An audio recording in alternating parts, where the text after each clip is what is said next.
Friends, ఇక్కడైతే నేను జొన్నలు అలాగే మినప్పప్పు కొంచెం రైస్ అయితే నానబెట్టాను.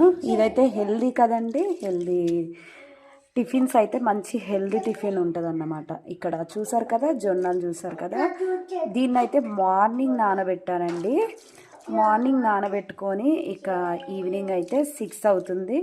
ఇప్పుడైతే ఇక గ్రైండర్ పట్టేసుకొని ఇక దోశ ఎలా ఉంటుందో చూపిస్తాను. చాలా హెల్దీ రెసిపీ అని చెప్పొచ్చు. నేనైతే ఒక 2 గ్లాస్ రైస్ తీసుకున్నాను.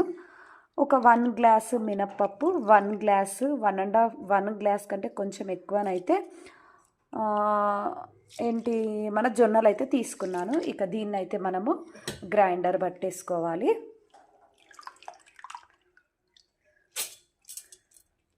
వన్ స్పూన్ అయితే ఇక సాల్ట్ వేసేసుకుంటున్నాను. ఈ మొత్తానికి 1 స్పూన్ వేసుకున్నాను. ఇక గ్రైండర్ పట్టేసుకోవాలి.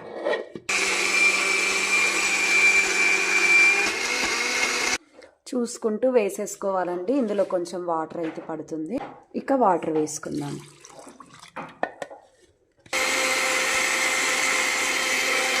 ఇక గ్రైండర్ అయిపోయిందండి. కొద్దిగా చూస్తూ పట్టుకోవాలి, ఎందుకంటే ఇందులో మనము జొన్నలు వేసాం కాబట్టి కొంచెం ఎక్కువ టైం అయితే పడుతుంది.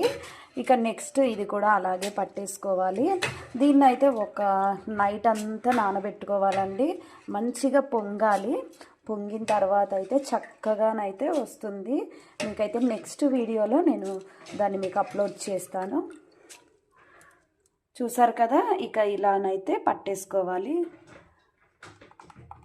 కొంచెం లూజ్గా పట్టుకోవాలండి, అప్పుడే పొంగుతుంది.